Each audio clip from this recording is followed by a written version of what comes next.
So good morning everyone. I am Allan Butch and today we were going to discuss the contents of the Frisbee. So here is the contents.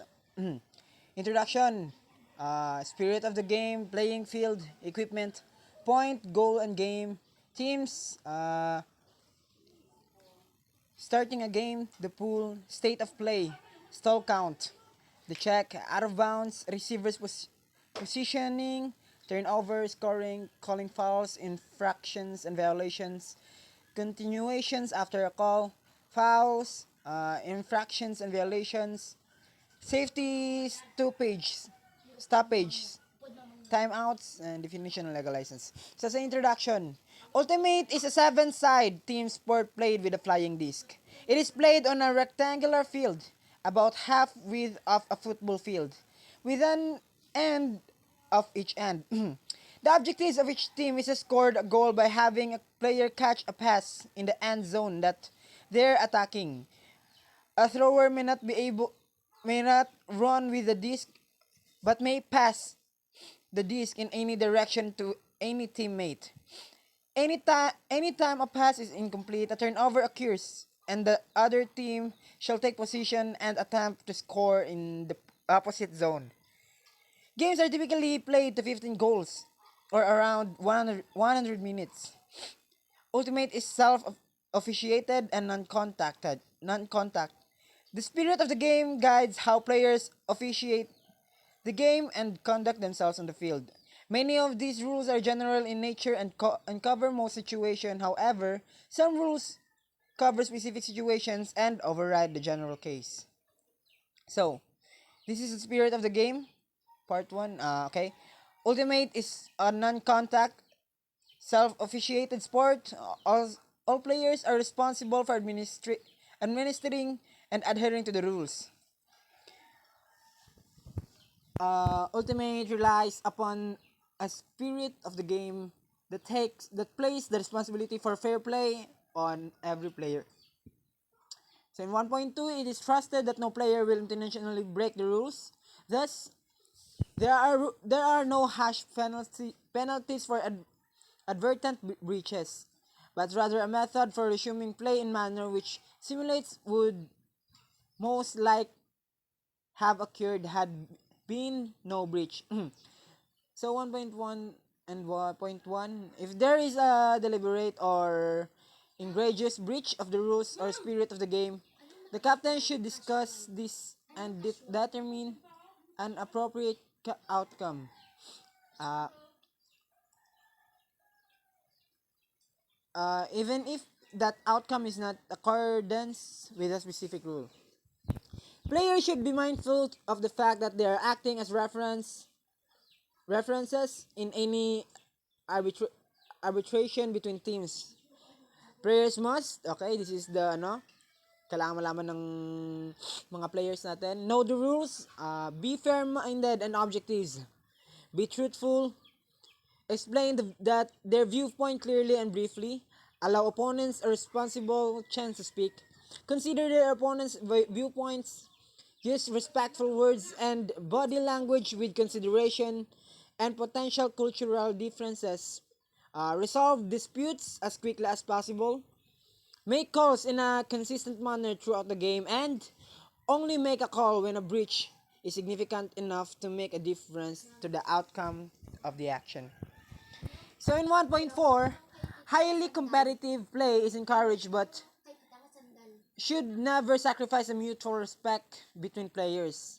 Adherence to the agreed upon rule of the game, player safety, or the music joy of play. In 1.5, the following actions are examples of a good spirit. Ito yung mga kailangan natin malaman. Retracting a call when you no longer believe the call was correct. Checking with an opponent in the sideline after a continuous interaction. Compliment an opponent for a good play or spirit. Introducing yourself to your opponents and reacting calmly towards disagreement or provocation. In 1.6, the following actions are clear violations of the spirit of the game and must be avoided. So, here is the kailangan nating iwasan. Dangerous play and aggressive behavior. intentional fouling, or other intentional rule breaches, taunting or intimidating opposing players, celebrating disrespectful after scoring, making calls in retaliation to an opponent's goal, calling for a pass from an opposition player and the other win at all cost behavior. In 1.7, teams are guardians of the spirit of the game and must, okay, this is the kailangan nilang malaman, take responsibility for teaching their players and rules and good spirit, discipline teammates who displays poor spirit, providing constructive feedback to other teams about they are doing well and how on are they improve their adherence to the spirit of the game, and call a spirit stoppage to address spirit issues as appropriate. So in 1.8, in the case where a novice player is involved in a breach and does not know the rules, experienced players should assist to explain the breach. Okay. 1.9, an experienced player who offers advice on the rules and guides on field in arbitration may supervise games involving beginners or younger players. Calls should be discussed by the players directly involved in the play and by players who had the best perspective on the play. Okay? If the player was not directly involved that a teammate has made an incorrect call or caused a foul or violation, they should inform their teammate. And ito pa, non-players apart from the captains should refrain from getting involved. However, players may seek other people respective to clarify the rules and assist the other players to make the appropriate call. Players and captains are solely responsible for making and revolving all calls. If after discussion players cannot agree or is not clear and obvious. Next, what occurred in a play or what would most likely have occurred in a play? The disk must be returned to the last non-disputed thrower. Okay. Playing field. The playing field is ganito yung ano niya. As you can see. Yan. Yan yung mga kailangan nating malaman sa playing field. At sa equipment naman, any flying disc is acceptable to both captains may be used. The WFDF may maintain a list of approved discs recommended for use. Each player must wear a uniform that distinguishes their team. Alam naman, always naman yun talaga. Kung naglalaro kayo. No player may wear items of clothing or equipment that reasonably could harm the wearer or other players or impede an opponent's ability to play. Ayun. So, ito. Point, goal, and game. A game consists of a number of points. Each points end with the scoring of the goal. A game is finished and won by the first team to score 15 goals. So, ito yung mga kailangan 15 goals na. A game is separated into two periods of play, called halves, and halftime occurs when a time first scores 8 goals. Next, the first point of each starts with the half starts. After a goal is scored and the game has not been won or halftime has not been reached, the next point starts immediately. The teams reach the end zone that they are defending and the team that scored becomes defense and pulls next. So ito yung mga teams. Each teams will put a maximum of 7 players lang and a minimum of 5 players on the field during each point. Each team must designate a captain and a spirit captain to represent the team. A team may make unlimited substitution after a goal is scored and before their team signals readiness for the pool. Starting of the game, representative of the two teams fairly determine which team chooses either, whether to receive or throw the initial pool or which end zone will initially defend.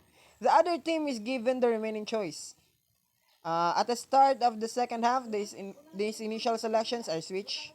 This is the pool. Ito yung mga gagawin. At the start of the game, after a halftime, after or score play commences with a throw by the defense called the pool. Ito, yan. Ito yung mga pool.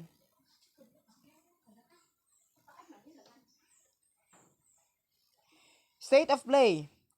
Play is dead and no turnover is possible.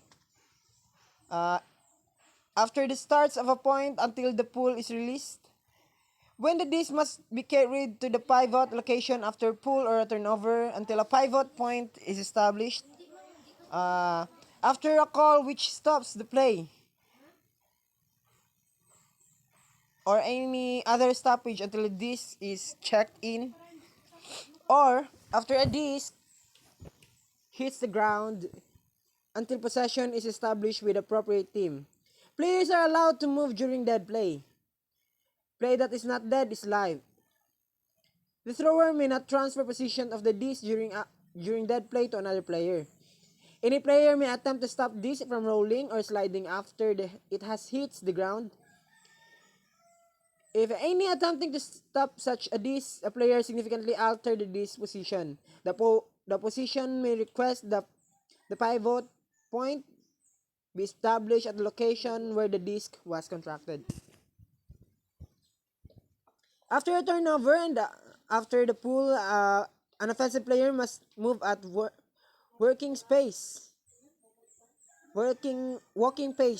or faster to directly retrieve the disc and establish the pivot point. So ito yung mga kalay, addition, blah, blah, blah, blah. Stall count. Sa stall count, the marker administers a stall count on the thrower by announcing stalling and accounting from 1 to 10. The retrieval between the start of each number in the stall count must be at least 1 second. The stall count must be clearly communicated to the thrower. The marker may only start and continue a stall count when play is live or until a pivot is established after turnover. They are within 3 meters or the thrower's pivot point or the pivot location of the thrower is not at that location, and all defenders are legally positioned. If the marker moves beyond the appropriate 3-meter radius or a different player becomes the marker, the stall count must be restarted at stalling score. So after a stoppage in a play, the stall count is resumed.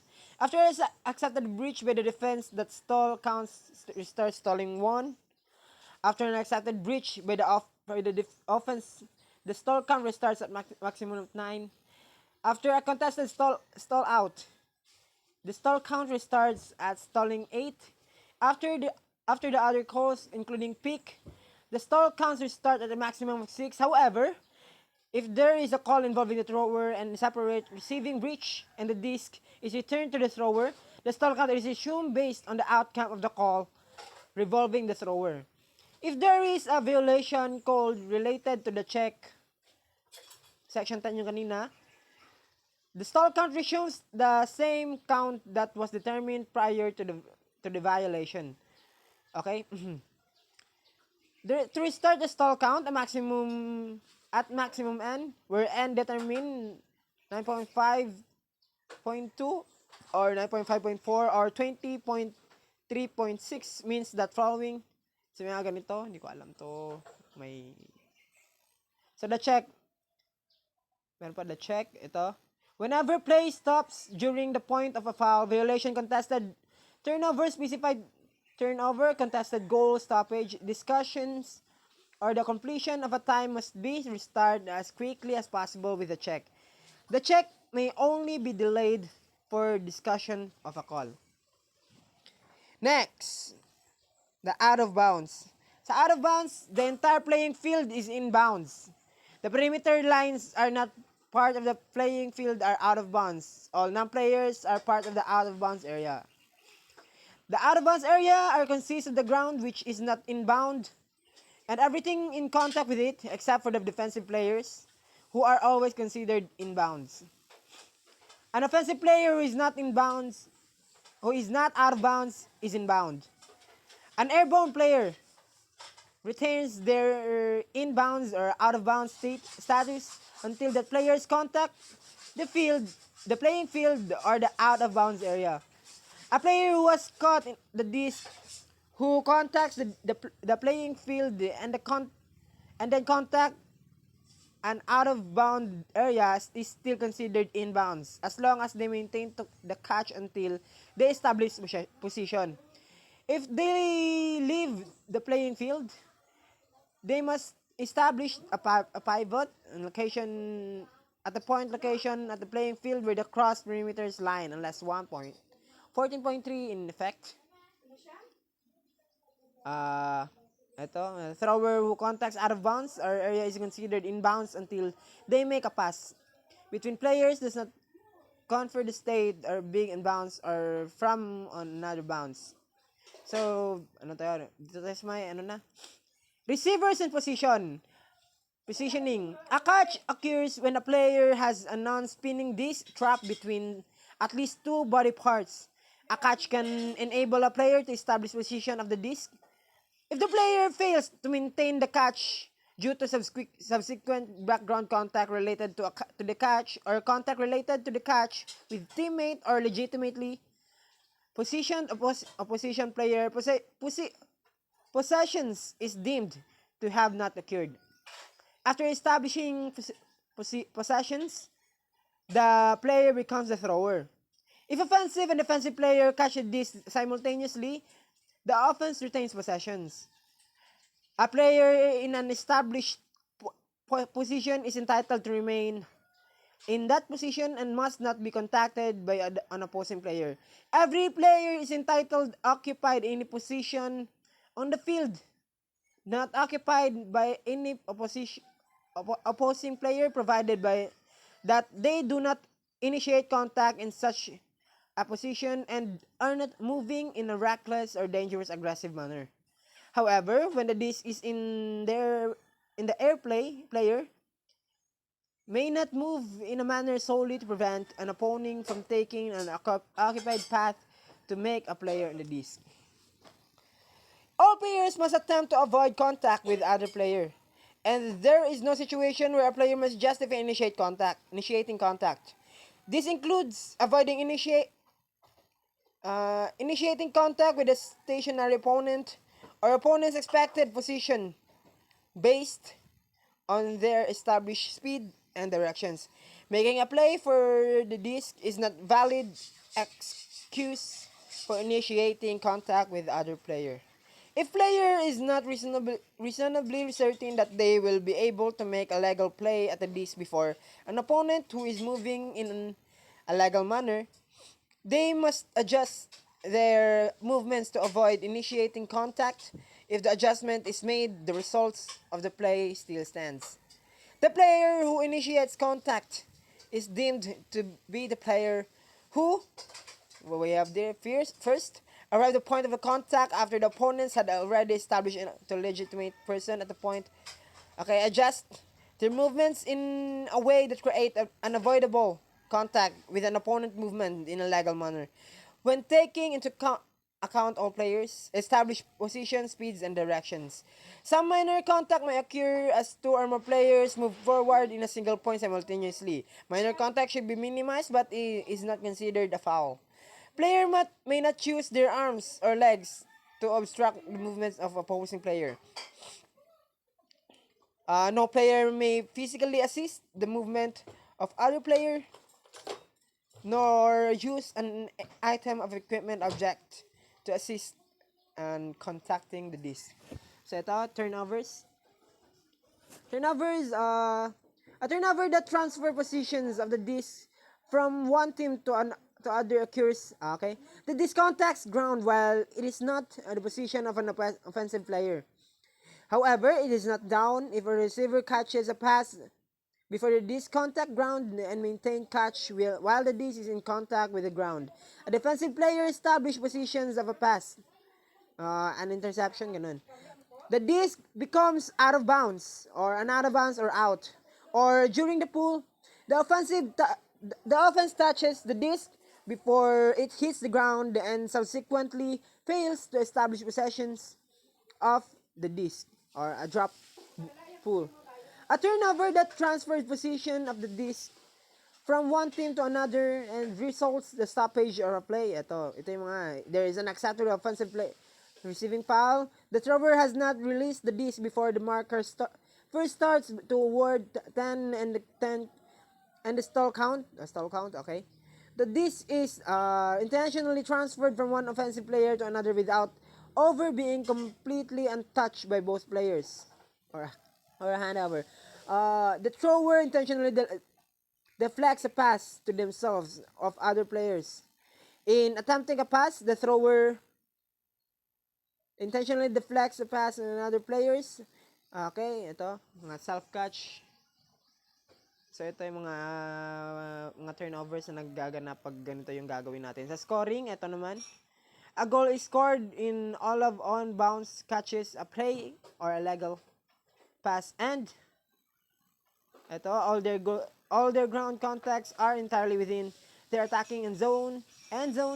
For an airborne player, all their simultaneous points of ground contact after catching the disc are entirely within their attacking end zone. They subsequently establish possessions of the disc and maintain the catch throughout all the ground contact related to catch. If a player believes a goal has been scored, they may call goal and play stops.